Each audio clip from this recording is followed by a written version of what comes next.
Sa mga decision ba natin sa ating buhay, mas nangingibabaw ang gigil o pagpipigil? Ang Diyos o ang horoscope? Ang feelings o ang Holy Spirit? Because I'm telling you this, we are doing this series because you can have a fantastic life. You can have that. Pwede ka magkaroon ng isang buhay na maligaya. You don't have to live a foolish life if you're going to make a decision right now na sundin ang ating Panginoon. No? Pwede kang mag-tour sa isang bansa o sa isang probinsya natin dito sa Pilipinas kahit wala kang tour guide. Pero ang trabaho ng tour guide, i-enhance ang iyong tourist experience. Now, hindi lahat ng tour guide magaling. Pero ang purpose ng lahat ng tour guide, i-enhance. Pwede kang mag-tour kahit walang tour guide, pero i-enhance ng tour guide yung iyong experience kung willing ka magbayad. And a person that is willing to pay the price of following Jesus will enhance their life. Yung buhay na pabagsak, pwedeng gawin ng Lord a fantastic life. If you will just make a decision today, come on 3 p.m. service, to make Jesus as your Lord and Savior. Palapakan natin ang Panginoon. Finally, we are connecting. Question is this, are you willing to be guided by God? Or you want to have it your way? Kasi alam nyo, ang pagiging guide ni Lord, pagiging tourist guide ni Lord, quote and quote, sa buhay mo, hindi siya yung nag-decision ka ngayon habang buhay na yon. It is a moment-to-moment decision. One step at a time, one stop at a time. Ganon ang relationship na gusto ng Lord na mangyari sa iyong buhay. Hindi lang every year, expiration date. Hindi lang every 5 years, kundi every moment, every decision, every breath, every second, every minute of your life. Sinasabi mo sa Panginoon, Lord, I need you. That as you move, you will be instructed by the Lord. This is the way, walk in it. The Lord says, I will guide you along the best pathway of your life. Hay nako, pwede na tayo umuwi. Ito lang verse na to. Biruin mo, nangako ang Diyos. Willing ako guys ha, nagabayan kayo sa pinakamainam na daan kung gugustuhin mo lang. And I have promised you, I will advise you and watch over you. The question is this, are you willing na ipagkatiwala ang iyong future sa Diyos na lumikha ng langit at lupa? It's your choice. Pansinin niyo ang Diyos, iba-iba ang dealing niya sa bawat tao. Iba-iba. Iba ang kung paano niya ako i-deal, iba kung paano niya ako i-guide, iba din yung pamamaraan ng Lord kung paano kanya i-guide. Naalala niyo si Abraham, for example. Si Abraham sa Genesis chapter 12. Tignan niyo to ha. Si Abraham is living a comfortable life. He has the wealth, he has the health, he has everything. Ang dami niyang property, hindi na nga magkasya sa sobrang dami. And then, sabi ng Panginoon, leave Ur, yung kanyang tinitiran. Iwanan mo yung Ur, go to the country that I will show you. Imagine niyo to. Amen? Komportable ang kanyang buhay, pero sabi ng Lord, iwanan mo yan, iwanan mo ang household mo, iwanan mo ang lahat, at sumunod ka sa akin. Pumunta ka sa lugar na sasabihin ko sa iyo kung saan. Sabi ni, okay, leave this country and go to the place that I will show you. Go to the place that I will show you. That's trusting, that's faith. Kasi sabi ng Lord, go to the place that I will show you. So from comfort to discomfort, from known to unknown. That's not an upgrade sa unang tingin. That's a downgrade. Pero sabi ng Lord, go and I will show. Doon tayo nahihirapan minsan. Kasi ang sabi ng Lord, go muna and I will show. Tayo gusto natin, show mo muna and I will go. Tama? Pero anong ginawa ni Abraham? He left everything. 500 years later, yung inhabitant land, yung lugar na hindi kilala, yun ang naging promised land. Hindi niya alam yun nung una. Pero nung sumunod siya sa guidance ng Panginoon, dinala siya ng Panginoon sa lupang pangako. At nangako ang Diyos sa kanya, lahat na magiging descendants mo, ikiklaim yung lupaing ito. Yung Magi, yung 3 wise men, 3 hari mas kilala ninyo. Diba? Ang sabi ng scripture, ano ang nagsilbing gabay nila para matuntun nila kung saan ipinanganak ang ating Panginoong Yesus? Come on now. Yung 3 haring nagsidalaw. Paano sila nakadalaw doon sa kanila? Diba? Yung star. Ano sabi ng scripture?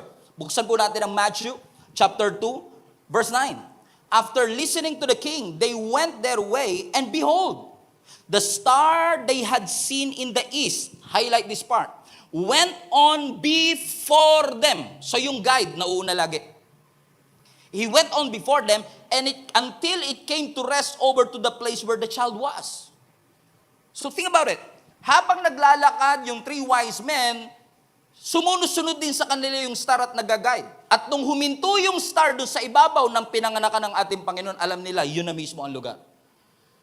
And how I wish, alam ko, nasa isip nyo, sana pastor, no?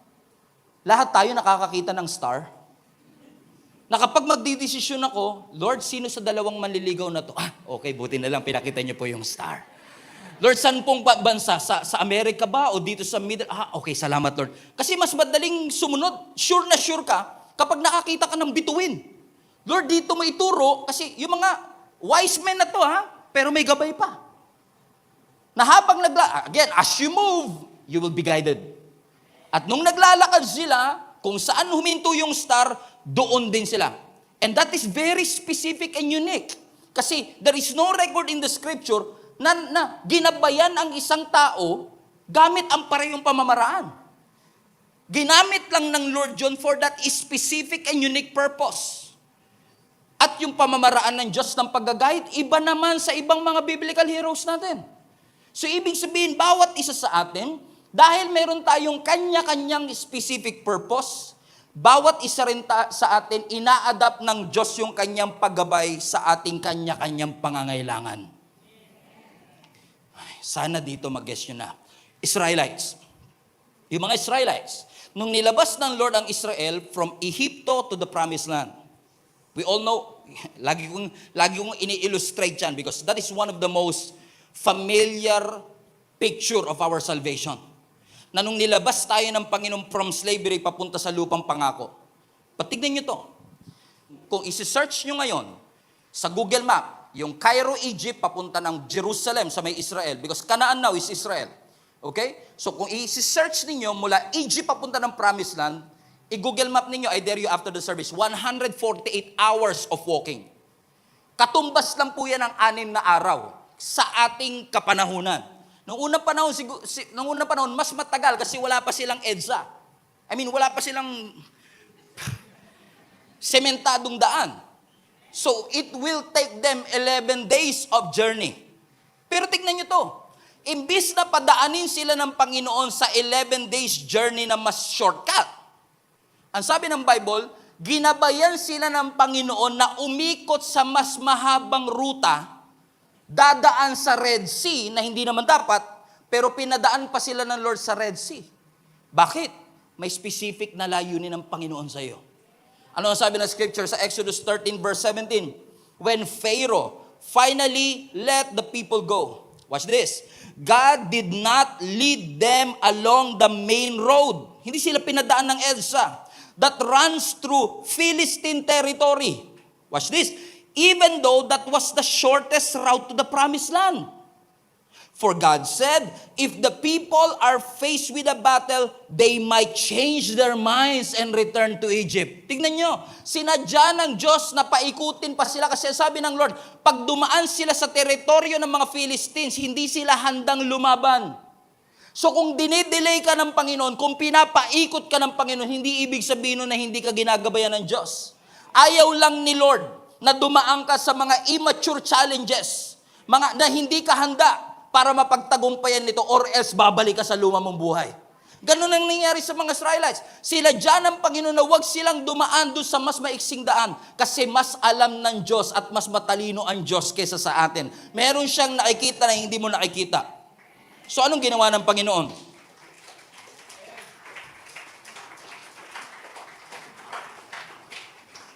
So anong ginawa ng Panginoon? Verse 18, highlight this part. So God led them in a roundabout way. Pinaikot sila ng Panginoon through the wilderness towards the Red Sea. And that Red Sea, Exodus 14 rather, is one of the most famous miracle that ever happened. Nung hinati ni Moses ang Red Sea na hindi naman na dapat nangyari in the first place kung dumaan sila sa shortcut. Pero inalaw ng Panginoon na dumaan sila doon, not to punish them, Not just to delay them, but to bring them out. Hindi gamit ang kanilang lakas, kundi gamit ang lakas ng ating Panginoon. Amen? Alam ng Diyos hindi sila ready sa battle. Kaya nung dumating ang mga Egyptian, di ba, nagpanic sila. Kung sanay sila sa battle, hindi sila magpapanik. They cannot defend themselves. Hindi nila kayang ipagtanggol ang kanilang mga sarili, pero doon din nila na-witness kung paano silang ipinagtanggol ng ating Panginoon. The moment that they left Egypt, listen, the moment that they left Egypt, hindi na sila iniwan ng Diyos. The moment na iniwan nila ang Ehipto, hindi na sila pinabayaan ng ating Panginoon. Despite of their repeated failures, despite of their katigasan ng kanilang mga ulo, ginabayan sila ng Panginoon. And contrary to popular belief, hindi si Moses ang nagdidirect ng kanilang ruta. It is God Himself that guided them to the right track and to the right route. In fact, not the physical presence of God, pero gumamit ang Lord ng pillar of cloud na magiging gabay nila. Ano ang sabi ng scripture sa Exodus 13 verse 21? And the Lord went before them. Here you go again. Pag guidance talaga, laging before you, before you, before you. The Lord went before them by day in a pillar of cloud. Highlight this part. Along the way. And by night, a pillar of fire to give them light, that they might travel by day and by night. So biruin mo, umaga't gabi, sabi ng Lord, walang shifting to, 24 hours. Kapag sinabi ko sa inyo, lumakad, lalakad kayo. Lord, madilim. May pillar of fire. Lord, mainit. May pillar of cloud. Because where God guides, He provides. Kung saan ka man papuntahin ng Panginoon, siya maggagawa ng paraan para isustain ka doon. To give them light, that they may travel day and night. The pillar of cloud by day and a pillar of fire by night did not depart from the people. Hindi sila inawanan noon. In fact, meron akong picture dito. In-AI ko na lang, wala akong makita sa Google. Okay, nag-fabricate ako ng AI image of a pillar of cloud. Base sa sinasabi ng scripture. Tignan niyo po itong picture na ito. Okay, yung pillar of cloud, ito po'y parang haliging ulap. Na every time makikita po nila yung haliging ulap nila, alam na kagad nila, doon tayo pupunta. So, hindi nila makita yung physical na itsura ng Diyos, pero ito yung nakikita nila because ang sabi ng scripture, the Lord went before them in a pillar of cloud. So, ibig sabihin, every time makikita nila itong pillar of cloud, hindi nila makita physically ang Diyos, pero itong pillar of cloud na to, ang visible symbol ng presensya ng Diyos. Itong pillar of cloud na ito, ang visible symbol ng proteksyon ng Diyos. Kasi tatlo function ng pillar of cloud Ang pillar of cloud, hindi lang yan ang magsisilbing GPS nila kung saan sila pupunta. Ito rin ang nagsisilbing shield nila sa araw na mainit. At kapag kapunta ho kayo ng Middle East, lahat ng mga taga-Middle East, makaka-relate sa akin, na talagang kapag summertime at nasa gitna ka ng wilderness, ay talagang napakainit ho. Yun nga lang nakakapagtaka sa Middle East, sobrang init, di ka pagpapawisan, sobrang dry. Hindi katulad sa atin, pagkatas mo palang laligo, pawis ka na kagad. O sa Middle East, iba, talagang dry, na pag nandun ka sa wilderness, imagine niyo, nag-travel po sila for 40 years. Without that pillar of cloud na nagsishade sa kanila, mahi-heat stroke sila. And God knows it already. Hindi nila diniman suggestion, binigay lang ng Diyos sa kanila yun. Sana mapansinin niyo naman ako. Amen. Pero bukod doon mga kapatid, na nagsilbing shield nila sa araw, yung pillar of cloud din ang nagsilbing protection nila. Tignan nyo to. Nasa wilderness ka. Okay? Exposed sila. At kapag nakita sila ng kalaban, dahil hindi sila trained, pwede silang mamatay, ma-ambush in the middle of the wilderness. And this pillar of cloud ang nagsilbing shield nila para hindi sila makita ng mga kalaban. In fact, itong pillar of cloud na ito ang nagsilbing protection nila laban sa mga Egypt. Kung babasahin niyo uli ang scripture, na sabi ng Bible, itong pillar of cloud na ito nasa unahan nila, na nag-guide sa kanila. Kasi yun ang GPS nila. Pero watch this. Pero sabi ng Bible, nung hinabol sila ng mga Egyptian, kasi tignan niyo to, no? Nung lumabas na mga Israelites, nagbago isip ng Paraon. Sabi nila, teka lang, bakit nga ba natin pinabayaan ng mga Israelites na lumaya? Sino na magiging alipin natin? Nagbago isip ng Paraon. Hinabol sila ngayon gamit ang 600 chariots. Logically speaking, Kabayo, paa. Sino man nanalo? Kahit pa-ahead ng isang araw yung paa, mahahabol siya ng kabayo. Amen? And logically speaking, they will never make it kasi may Red Sea in front of them. Come on! Pero alam niyo nangyari? Watch this. Wala lang tayong time to study this, pero yung pillar of cloud na nasa unahan nila, nung nakita ng Lord yung Egyptian, lumipat yung pillar of cloud sa likod nila para maging shield laban sa mga kaaway. It is a protection of the Lord. It is the guidance of, because where God guides, He will provide. Hindi kanya dadalhin sa wilderness para patayin. Dadalhin kanya sa wilderness to bring you out and to bring you to places that you've never seen before. It is a visual guide. Obvious na obvious. Talagang kitang-kita ng mata nila. Ito talaga ang visible reminder ng Diyos. Hindi ko kayo iniwan. At maaari nagtatanong kayo ngayon, Pastor, sana ngayon din, no? Na every time may decision ako, Lord, magpakita ka sa ulap. Oy, okay, sure. Di ba, ang sarap sana na meron kang visual guide? Ang sarap sana na meron kang visual reminder? Kasi itong pillar of cloud ang nagsilbing visual reminder sa kanila. Hindi ko kayo iiwan. Hanggat nandito ang ulap, ibig sabihin nandito ang aking presensya. Hanggat nandito ang pillar of cloud, hindi ko kayo iniiwan. Question, tingin nyo ba, kailangan talaga nila yung pillar of cloud as a direction? Think about it. I was thinking about this for a past few days, and I said to myself, out of 2 million people, wala ba talagang nakakaalam ng daan mula Egypt papunta ng Canaan? I don't think so. Si Moses, lumaki siya sa Egypt, nag-aral siya sa Egypt, siguro na take up niya sa geography class niya. Tinuro ng teacher niya, ito ang papunta dito sa lugar na ito, lugar to ng mga Philistines, huwag kayong pupunta rito. He probably knows the way. And many of us, kapag nangingi ka ng guidance, usually sinasabi lang na, Lord, saan po ang daan? Pero ang guidance ni Lord, hindi niya lang tinuturo kung saan ka dadaan, kundi kung kailan ka maglalakad at kailan ka hihinto. Kasi yung pillar of cloud, hindi lang siya guidance kung left or right. Guidance din ng Lord John kung panahon na bang lumakad o panahon ng huminto. Ano ang sabi ng Bible sa Exodus 40? Whenever the cloud lifted and moved, the people of Israel journeyed onward and following it. But if the cloud stayed, they stayed until it moved.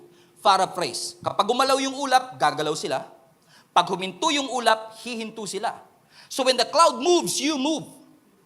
And when the cloud stays, you stay. Simple logic. Amen? So hindi lang ginagabayan ng cloud ang mga Israelites, left or right. Ginagabayan din sila ng Panginoon, panahon na ba o hindi pa panahon? Is it the right time to get married? Is it the right time to start that business? Is it the right time to be promoted? Is it the right time to go abroad? All of us are asking same questions. Lord, hindi lang kung mag-abroad ba o hindi, kundi kailan?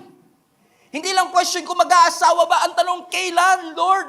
Baka po nakalip yung papel ko na sa ilalim na pakilagay po sa unahan. Urgent na po, Pastor. Pero ang sabi ng verse 38, the cloud rested upon the tabernacle during daytime, and at night, there was a fire in the cloud so that all the people could see it. Ibig sabihin, bawat tao, 2 million of them, they have a visible representation. Siguro pagising na isa, uy, gumalaw na yung ulap, lika na, galaw na rin tayo kasi kapag gumalaw ang ulap, gagalaw silang lahat. And tanong, gaano katagal pag huminto? Gaano katagal? Kasi wala eh. That's why faith in God is very important. Just because you think you're smart, it doesn't mean you are really smart. We are not smarter than our God. We are not wiser than our God. We are not stronger than our God. Kahit mataas ang ating pinag-aralan, mataas ang tingin natin sa ating mga sarili, ang Diyos po natin na nakakaalam kung kailan ang tamang panahon para sa lahat ng bagay. And you may want God to be your guide. Ano sabi ng Scripture? Numbers 9, 40 years later, when the cloud remained over the tabernacle a long time, the Israelites obeyed the Lord's order and did not send out. Sometimes, the cloud was over the tabernacle only a few days. At the Lord's command, they would encamp. And then at His command, they would set out. Verse 21, sometimes the cloud stayed only for an evening till morning. Minsan yung cloud overnight lang. Alam nyo, iniisip ko pa lang yung logistics. 2 million people hihinto. Maglalabas ng gamit nila. Kayo nga po, di ba, 3 days lang kayo sa Hong Kong, 3 maleta dala nyo eh.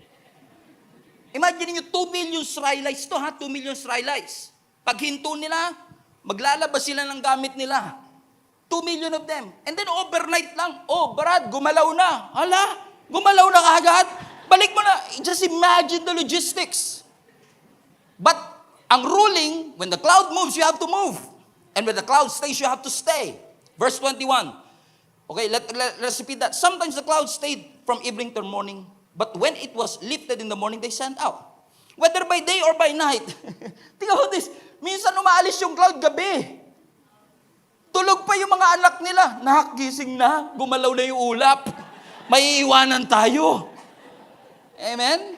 Think about your life when you are guided by the clouds. Ang sarap ng tulog mo. Sabi ng nanay mo, gising na, gumalaw na yung ulap. Ha? Ginalaw na yung baso. Whether the cloud, verse 22, whether the clouds stay over the tabernacle 2 days, 1 month, or 1 year, the Israelites would remain in camp and not sent out. But when it was lifted, they would set out. So yung pillar of cloud ang nagsilbing GPS, God's positioning system. Yun ang nagsilbing GPS nila kung kailan sila hahakbang, kung kailan sila susunod. And think about the randomity, kung may ganun mang salita nito. Minsan overnight lang. Pwedeng 2 days, pwedeng 1 month, pwedeng 1 year. Pero ang rule, when the cloud moves, you have to move. Because this pillar of cloud will went ahead of you, that will be your guide. Sana, no? Lahat tayo, isang tawag lang natin sa Diyos, Lord, penging ulap.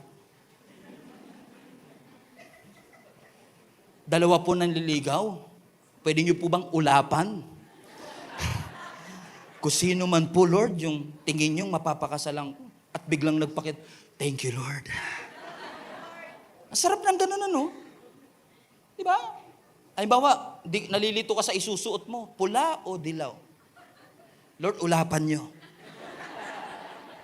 Diba?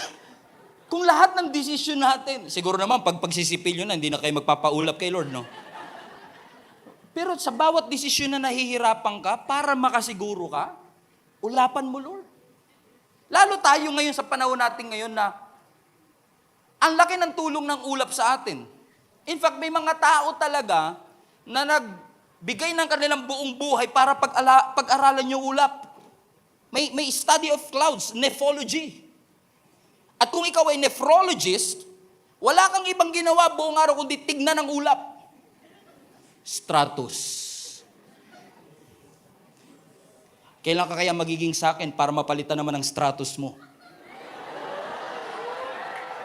From single to married. Hey! Imagine mo may mga tao na nephrologist na buong buhay nila, pinag-aaralan nila yung clouds. Cumulonimbus. Naalala niyo sa science natin? Di ba? And we have this meteorological and technological advantage today na makita ho natin kung ano ang matutulong. In fact, sa ulap pa lang malalaman mo na kung ano weather. Tama ho ba mga kapatid? Physical cloud. Pero sa Bible, every time the cloud was mentioned, laging mayroong significant happening. For example, nung si Noah, binaha, kasama yung mga dinosaur. Naalala niyo yung story na yun? O, alam niyo na yung sagot, ha? Sinabi ko na. Okay? Nung nagkaroon ng matinding baha, umulan ng bumaha, nasabi ng scripture, lumampas pa sa pinakamataas na bundok sa mundo, Mount Everest. Ang sabi ng scripture, pagkatapos ng lahat ng dilubyo, dumating ang maraming ulap at lumabas ang rainbow. Let me say this politely and respectfully. Yung rainbow is a symbol of God's promises. Huwag nyo nang gamitin sa iba. Kasi pang promise ni Lord yan. Huwag nyo nang i-repurpose. Amen? So, nung lumabas yung ulap, it is a signification, yung pangako ko kasama nyo pa rin. So ibig sabihin, every time this cloud appears, talagang makikita mo, it is the presence of God. Naalala niyo si Moses, nung umakyat po siya sa Mount Sinai, paglabas nila ng Egypt. Diba sabi ng Bible, pag akyat ni Moses sa Mount Sinai, kinover yung Mount Sinai ng clouds. Ang sabi ng Hebrews, therefore, since you are surrounded by great cloud of witnesses to the life of faith, let us strip off every weight that slows us down, especially the sin that so easily snare us, and run the race with endurance, the race that God has set before you. Cloud is very important. Even Jesus nangako si Lord, sa pagbabalik ko, I will come back, see you in the clouds. So every time the cloud was mentioned, it always signifies the presence of God. So, hindi ko alam kung gaano kalalim ang pagkakaalam mo sa ulap, pero ang alam ko lang, every time the cloud was mentioned in the scripture, it signifies the presence of God. So that pillar of cloud is actually a visible representation na kung nandyan ang ulap, nandyan ang presensya ng ating Panginoon. So, kapag gumalaw yung ulap, you have to move. Kapag huminto, you have to stay. That's why, waiting on God is not a waste of time. Kapag inaantay mo yung instruction ng Lord, kung kailan dapat, kung mag-move forward na ba ako, it is your guide. Kapag nakahinto ka't nag-aantay kay Lord, hindi idle yan. Preparation mo yan for the next season that you are in. Kasi bawat physical cloud na naranasan nila has gained spiritual wisdom for all of us. Na wala man tayo makitang physical cloud, alam natin yung presensya ng Diyos ay lagi po nating kasama. Amen? Simple lang. Huwag niyo hong idepende ang magiging desisyon niyo sa horoscope.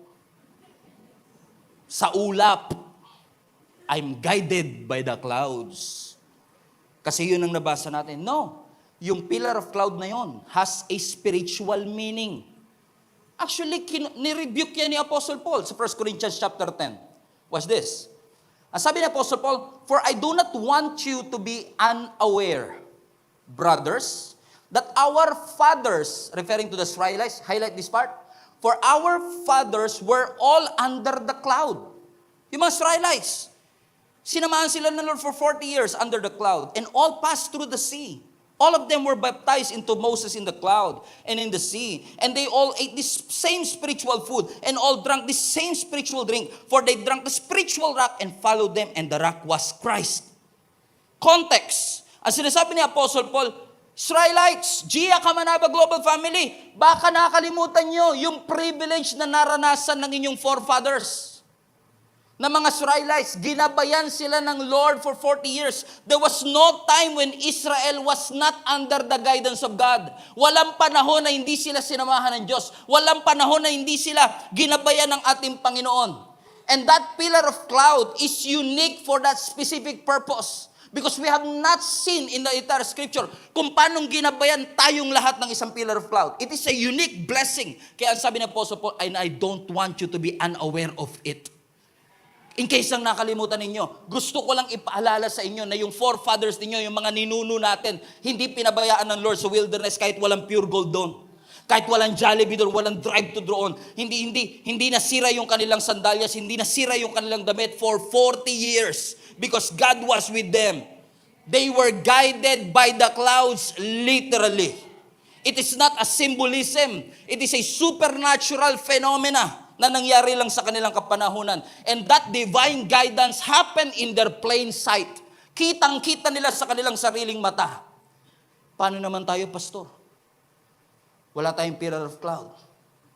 And I don't want you to be unaware, my friends and family, that back then, they have a pillar of cloud. Right now, we have the Word of God.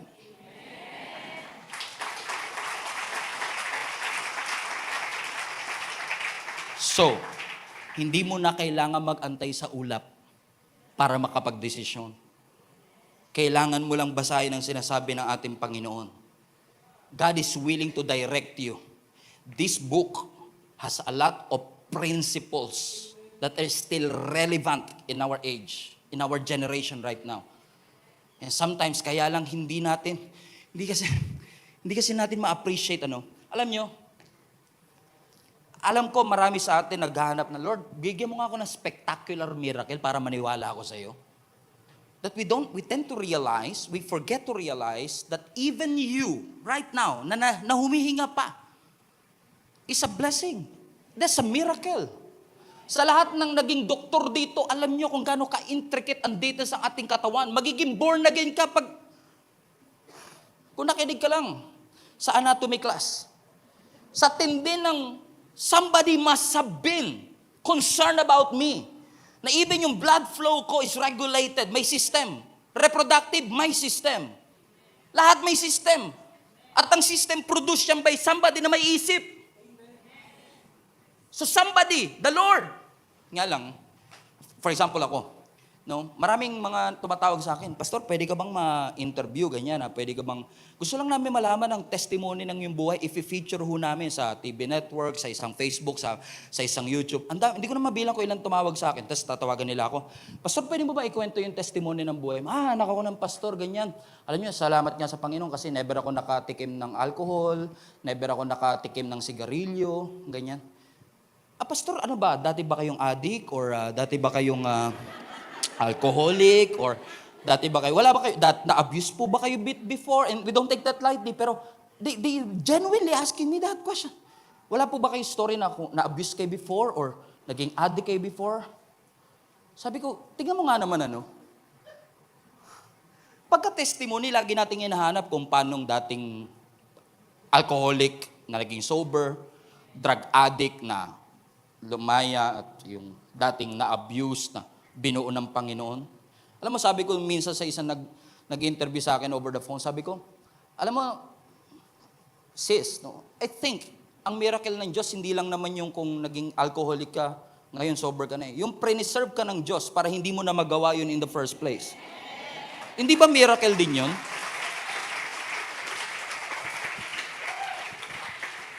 So yun, hindi na-feature yung story ko. Ang dami interview, never ko nakita na publish. Kasi di ba tayo naghahanap tayo ng dramatic change ng buhay? Amen? Pero yung pre-serve pa ng Panginoon, alam mo, masarap pakinggan yung testimony na may cancer ako, pinagaling ako. Pero yung hindi ka na nagka-cancer, hindi ba milagro yun? Milagro din yun, yung pre-serve ng Diyos. Milagro din siya eh. So yung sinasabi ni Apostle Paul, ayoko maging unaware kayo na pinapasalamatan nyo lang yung mga big miracle, spectacular, nagpababa ng apoy ang Panginoon gamit ang kamay ni Elijah. And all of that are miracle in and of itself. And sometimes because of that, hanggang ngayon, hinahanap natin yung ganun. Lord, pwede ka ba magpingi po ba ng sign? Pero ang Diyos, dinidirect niya tayo sa iba't ibang klaseng pamamaraan. Ididirect niya tayo sa pamagitan ng prinsipyo ng Word of God. Minsan, ide-direct ka ng Lord sa mga warning. Wawarningan ka ng Diyos. Guidance yun. Minsan, gagamitin ng Diyos ang simbahan para i-guide ka. Gagamitin ng Lord ang mga church leaders, ang mga mature believers, mga circumstances. Yung nawalan ka ng trabaho, nalugi ang negosyo, na-betray ka, na-reject ka, na-deny ka, even yung kawalan ng mahal mo sa buhay, lahat yan ginagamit ng Lord para maging guidance mo. So instead of Lord, magsalita ka, I need a voice. Sabi ng Lord, you need a voice? What you need is a verse. What you need is a verse from the scripture that will guide your right path. Huwag na tayong antay ng antay sa boses. Baka pag nagsalita si Lord, manginig ka rin naman eh. Lord, magsalita ka. Imagine niyo yung pinagpipray niyo. Lord, magsalita. Kung nagsalita sa Lord, ano yung sinasabi mo? Bay, bumagsak at tingnan nyo sa scripture, makita, anghel pa lang nakikita nila, napapadapa na sila sa sobrang takot. Be careful what you pray for. Amen? Lord, I need the voice. Na minsan, yung iba, they go to the extreme lengths na, show me a sign, show me a sign, show me a sign. And tanong siguro ng iba, masama ba humingi ng sign, Pastor? Sa pagtahimik nyo, parang gusto nyo malaman ng sagot, ano? Naramdaman ko eh. Okay. Now, God is a God of wonders. God has the power to suspend natural laws para ma-accomplish yung purpose niya. If that means pagsalitain niya ang donkey, He will do it. If that means na pahintuin niya ang earth from rotating or sun to still, He can do it. Ginawa yan ni Moses, ni Elijah, ni Elisha. Even Jesus performed miracle that is not logical. It's not based on a natural law. Kaya ngayon, people are seeking to experience the same thing. Pastor, ba't hindi gawin ng Panginoon sa atin yan? Kaya minsan, pagka ang Diyos hindi nagpakita, wala kang nakitang magnificent, spectacular sign, naghahanap ka ng zodiac sign. Numerology, horoscope, fortune telling, nanguhula sa kamay. Pastor, kasi kinakabahan ako, yung guhit magkahiwalay. Sabi po kasi nila, Pastor, pagka magkahiwalay daw po yung guhit, mukhang madali daw po ang buhay. Tsaka parang ang iksi po nito oh. Parang palagay ko, maiksi lang po ang buhay ko. Dahil hindi mo marinig ang Diyos, dahil hindi mo makitang bumababa yung angel o yung langit, nagre-refer tayo sa tarot cards, palm reading, horoscope, na ipinagbawal ng Diyos.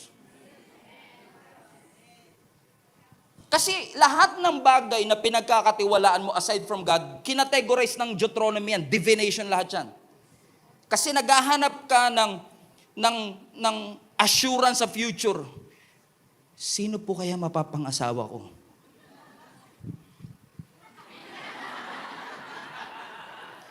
Biruin mo, magbabayad ka sa isang hula. Hula. Hindi nga sure.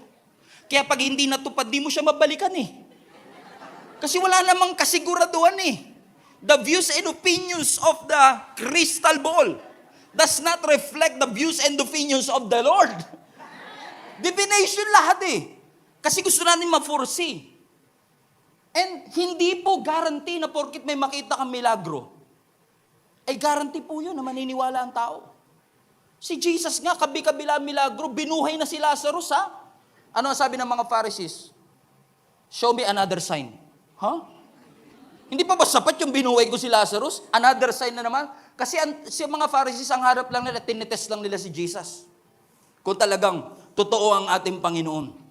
Gusto nila ng spectacular miracle, magpababa ng apoy katulad ni Elijah. They are waiting for the big miracle.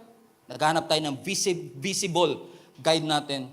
At minsan yung visible guide, nagiging idolatry na. Amen? Ano ang sabi ng scripture, Jeremiah 10? Fasten your seatbelt, Hindi ko to sinabi si Lord. I know, Lord, that our lives are not our own. We are not able to plan our own course. Is that clear enough? Okay. Mas kikilabutan kayo sa context. And I challenge you after the service, read Jeremiah 10, the whole chapter. When you read the whole context of Jeremiah chapter 10, again, wala akong inaataking kahit sino, Babasahin ko lang yung sinabi ng Bible. Okay pa? Okay. Sabi mo sa katabi, wala naman tayong magagawa Nandito na tayo. Kunwari pa si pastor Actually, ang context ng Jeremiah 10 ganito. Ang sabi ng Lord sa mga nation of Israel, alam nyo, ito, dinagdagan ko na ng konting personality ko, pero yun yung sinasabi ng Jeremiah 10, Alam nyo, yung mga practices nyong mga tao, napaka-worthless. Biruin nyo. Sabi ng Lord, magpuputol kayo ng kahoy, huhugisan yung parang Diyos. Tapos papalimutaan nyo ng silver and gold. Ididikit nyo para hindi matumba. Ipapako nyo para hindi mabuwal. Yung mga Diyos-Diyosan nyo na yan, parang panakot ng ibon dun sa bukid. Sabi ng Diyos, basahin nyo Jeremiah 10. Parang panakot lang yan ng ibon. Hindi nga yan nagsasalita. Kailangan mo pang pasanin kasi hindi makalakad. Sabi ng Bible, ano bang matuturo sa inyo ng Diyos-Diyosan yung kahoy? Kasi nga minsan dahil wala kang makitang sign, naggagawa ka ng visible. Kasi gusto mo ng visible sign Kaya nag-apology Yung nation of Israel, sabi nila, Lord, patawarin mo kami, yung mga leader namin parang hangal. Hindi sumasangguni sa'yo, tuloy, hindi kami nagtatagumpay. Kasi nga, nakaangkla na kami dito sa physical na nakikita namin. Dahil nga, hindi kami makapag-antay. Kaya gumawa tayo ng gumawa. Pero ang sabi ng writer ng Jeremiah, pero ikaw, Lord, alam naming totoong buhay ka. Kaya ang sabi ng verse 23, balik mo anak, kaya alam ko, Lord, yung buhay namin, hindi amin yan. because we are not able to plan our own course. Pero ang tanong ko sa inyo mga kapatid, kaya mo bang maniwala kahit walang milagro? Kaya mo bang ipagkatiwala ang future mo kahit walang sign? Because this is what the Lord is teaching to us for the past 2 Sundays. We need guidance for our next steps.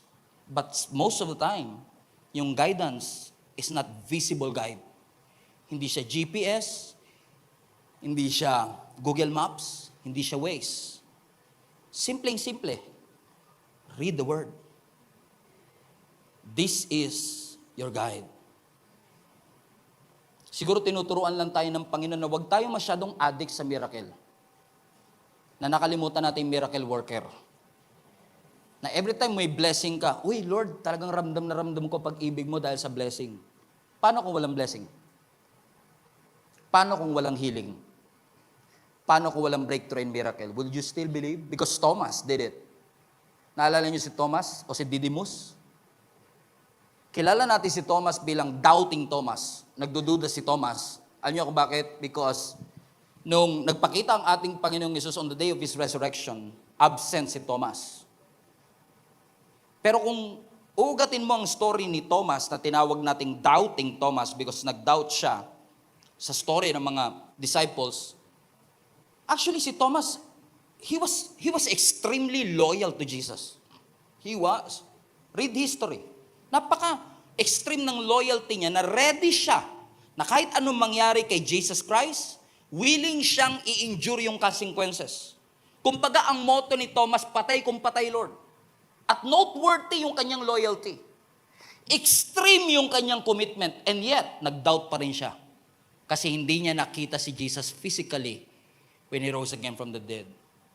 On the day of His resurrection, Jesus appeared to the disciples. For some reason, absent si Thomas. So pag uwi ng mga disciples, nag-chat sila sa GC nila, 12 disciples, and early disciples. Chat sila, grabe, kinilabutan ako nung nakita ko si Jesus. Nakita ko yung mga sugat sa tagiliran ni Jesus. Nakita ko yung sugat sa kanya mga kamay. Si Thomas, sin. Hindi siya makarelate. Kasi wala siya doon. Kaya sabi mo, huwag kang absent ng absent para hindi ka pag-iwanan. Alam mo, habang yung mga disciples excited sa mga chinat nila, puro GIF, nag-reply finally si Thomas. Sabi ni Thomas, John 20:25, unless I see the nail marks in his hands and put my finger where the nails were, and put my hand on his side. In other words, hanggat hindi ko nakikita, I will not believe. Kung walang physical proof, I won't believe. Alam mo nangyari? Ni isang disciple walang nag-reply. Hindi nila in-okay, hindi nila pinuso, hindi nila inangry, walang sad face. Si Peter lang nag-sad face. And because of that statement here, tinawag siyang doubting Thomas, which I guess unfair to him. Because although he said to see is to believe, and Thomas doubted, but he's not a doubter. In fact, I will prove to you today na hindi siya doubter. Curious lang siya. There's a difference between curiosity and doubt. He was just curious. And I'm telling you this because most of you felt like every time you ask God, every time you question something, nagigilty ka kasi, kino-question ko ba ang Diyos? Nagdududa ba? And most of the time, we're not doubting the existence of God. We're just curious. I just need a sign. I just need guidance. Gusto ko lang po ng gabay. In fact, one of the most famous Bible verse in all of the scripture, John 14:6. Lagay mo nga anak, John 14:6. Jesus answered. Jesus told him, I am the way, the truth, and the life. No one can come to the Father except through me. Everybody read this again. Jesus told him, question, sino yung him? Context is king. Sino yung him? Si Thomas. This is an answer to Thomas's question Because he was curious. Let's read the whole context. Verse 1. Para mas maunawaan ninyo. Ang sabi ng Lord, don't let your hearts be troubled. Pinapakita ni Lord yung kanyang kamatayan, na siya'y aarestuhin, dadakipin at mamamatay. Sabi ng Lord, don't let your hearts be troubled. Trust in God and trust also in me. There is more than enough room in my Father's house. And if this were not so, would I not told you that I'm going to prepare a place for you? When everything is ready, I will come and get you so that you will always be with me where I am. And you know the way to where I am going. So sabi ng Panginoon, i-ready nyo na ang lahat. Akit lang ako ng langit, babalikan ko kayo. Alam nyo naman na ang daan, di ba? Verse 5, sumagot si Thomas, no Lord. We don't know the way. So tingnan nyo, hindi niya question, babalik ka ba talaga? He's not doubting God. He knows. Babalik ang ating Panginoon. Pero ang tanong niya, hindi lang po namin alam. We have no idea. Where are you going and how can we know the way? Verse 6, Jesus told him, I am the way, I am the truth, and I am the life. Noong mga panahon na hinihingi ni Thomas yung katunayan, talaga bang nagpakita si Jesus Christ sa inyo? He was implying honesty. He was implying curiosity. 1 week later, nag-gather ulit yung mga disciples and Jesus appeared again. But this time, hindi niya pinansin si Peter, hindi niya pinansin si John, dumiretso siya kay Thomas. And I guess, maaaring kung hindi nagduda si Thomas, hindi na bumalik si Jesus in the first place. But sometimes, God will meet you right where you are. In the midst of your curiosity, in the midst of your honesty, and in the midst of your situation, God will meet you right where you are. Jesus appeared again. And because Jesus knew what Thomas needed, sabi ng Panginoon sa kanya, you want proof? You want sign? Here it is. Ito ang kamay ko. Pasok mo ang daliri mo sa butas ng kamay ko. Pasok mo yung daliri mo sa giliran. And then nasabi ng John 20 verse 28, my Lord and my God, Thomas explained. Finally, he believed. Then Jesus told him, naniwala ka kasi nakita mo ako? Pero mas pinagpala yung mga taong naniwala kahit hindi nila nakita.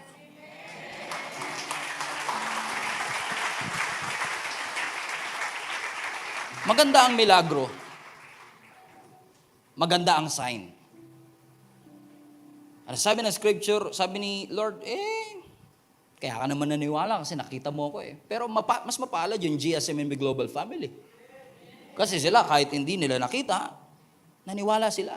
At the exact point of his need, when he's been asking question, when he was started to get curious, the Lord appeared to him and guided him back to his faith. And you know what happened to Thomas? Because of this incident, he was so fired up. He was so passionate that when Jesus went back to heaven, Thomas preached the gospel to Southwest Asia and India. And many Gentiles like us believe in Jesus Christ because of his faith. So it's unfortunate that tinawag natin siyang doubting Thomas, but I believe that Thomas should be known for his loyalty, for spreading the gospel of Jesus Christ, for spreading the gospel to the Gentiles. What I'm saying is this, most of the time, hindi natin kailangan ng miracle. Hindi natin kailangan ng pillar of cloud. Hindi natin kailangan ng pillar of fire. We don't need to be guided by the clouds. We just need to trust the Lord that whatever He wrote in this 1,000-year-old book is our guiding light, the guiding principle for our decision. So global family, kaya niyo po ba na ipagkatiwala ang inyong future sa Diyos na lumikha ng langit at lupa? Kasi ang ipinangako ng Panginoon, I don't know who is this for, pero ipinangako ng Panginoon that even in your darkest moment, He will be with you. He will guide you. At kung saan ka mandali ng Panginoon, kung saan ka mandali ng Diyos, huwag kang matakot. May budget ba kami? Paano na masusustain ba kami? Ipipreserve ba kami? No. Where God guides, He will provide. Saan ka mandali ng Diyos, ang Diyos magpo-provide. In fact, when you follow Him, I guarantee you, He will elevate your lifestyle. He will elevate the way you live. Because when you follow Jesus, He will open doors of opportunity that you've never expected na bubuksan ng Diyos. You will go to places that you've never expected na mararating mo. He will open opportunities na hindi mo ina-expect na madadala ka ng edukasyon mo. But God is able to do exceeding abundantly above all that we could think or imagine. You don't